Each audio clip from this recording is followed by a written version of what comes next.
I've gotten the question of how to animate, so here's how I animate. You start with a circle, and you basically draw your starting point and your finishing point. So I'm just going to start out this quick animation with Chill. My general idea would be from him going happy to sad, like a guilt. As you see, I'm drawing 2 frames right now, but the whole thing is 15 frames per second.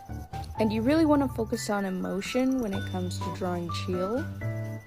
So you'll have your starting point and finishing point. Kind of looks like that. You want to copy and paste it a couple times. And then you want to try animating the in-betweens, like the middle part of your animation, like the fluidity of which way you want it to go so it runs more smoothly. Can't forget his little freaking hand, his bow tie. And you want to kind of work with gravity, so you kind of want to figure out how gravity works by watching YouTube videos or just like references. And then you want to start on your outline on a separate layer. Oops.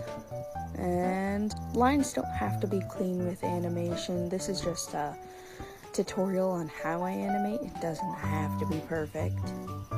And then on a separate layer, I'll add like the facial features, so it's easier to animate than have to go through your animation and animate these tiny little squares.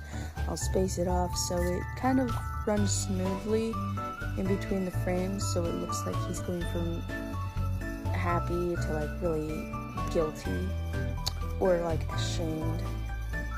You really want to draw that like strong emotion. Try to give your characters soul while animating. Or like be creative, push your limits.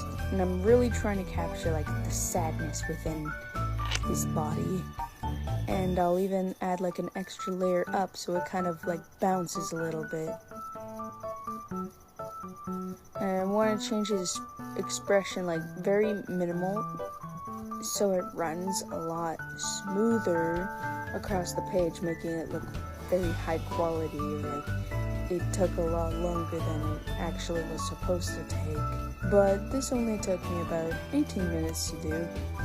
About a second. 18 minutes for a second. That's not bad. I use Ibis Paint to sometimes animate. I also use TV Paint animation. But right here, we are drawing like the in-between, trying to get him really sad. You kind of want to feel that emotion. And here's where you're working with gravity a little bit. Like the hair swish is something that you're definitely going to do. Gonna do one extra layer, like copy the last layer for fluidity so it looks a lot more fluent in your animation. Oh, his ears have to be sad. And then you just add another layer and then you just like erase the hair, fix it so it looks like gravity took its course. I'm gonna squish that down a little so gravity. And at the end of it, you get a pretty good looking animation. Follow for more tips and tricks. Bye.